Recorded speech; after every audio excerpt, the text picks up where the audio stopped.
If you've been on the hunt for a government job in Madhya Pradesh, you're going to want to listen up. A huge opportunity has just dropped from the Employee Selection Board for their 2025 recruitment drive. We're going to break down everything you need to know right here. Let's get into it. Okay, let's start with the most important number on the table, 444.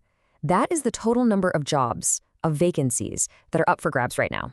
That's a pretty significant number of openings, so let's dig into what they actually are. And we're not just talking about one type of job here. This is a whole wave of new opportunities for a bunch of different skilled professionals all across Madhya Pradesh. So, if you've been waiting for that perfect moment to jump into the public sector, this could seriously be it. All right, so what are we actually looking at here? Well, we're diving deep into the official notification from the MPESB. It's for Group 2, Subgroup 3. This is the document that lays out all the open positions and, more importantly, all the rules for how to apply. Now check this out. What's really cool is just how diverse these roles are. I mean, it's not just one thing. You've got highly technical jobs like junior and biomedical engineers, you've got scientific roles like lab technicians, and you've even got positions like inspector and field officer.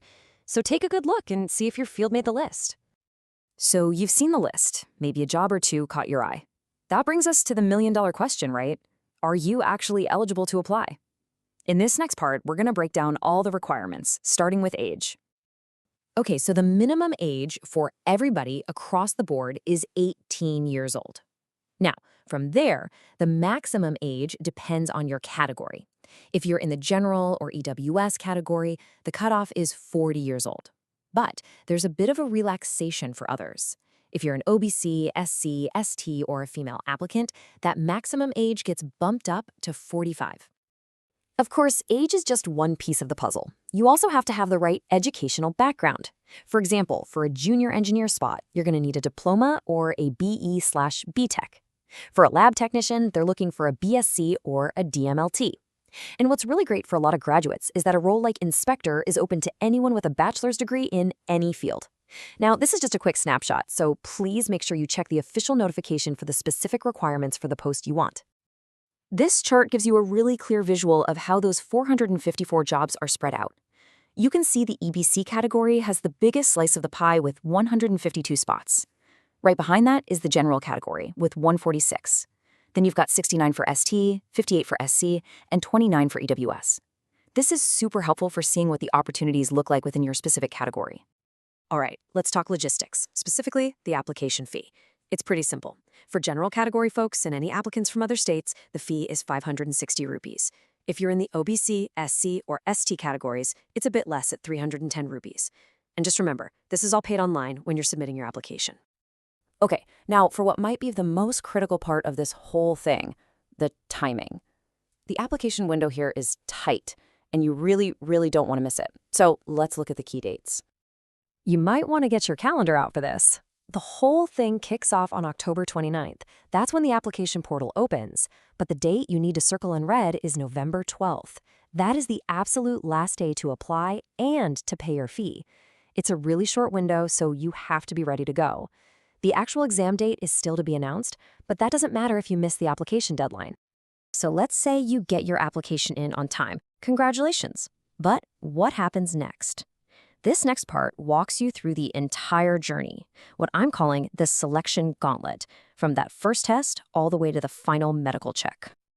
Getting one of these jobs isn't a one-step process. It's a whole journey with 5 distinct stages.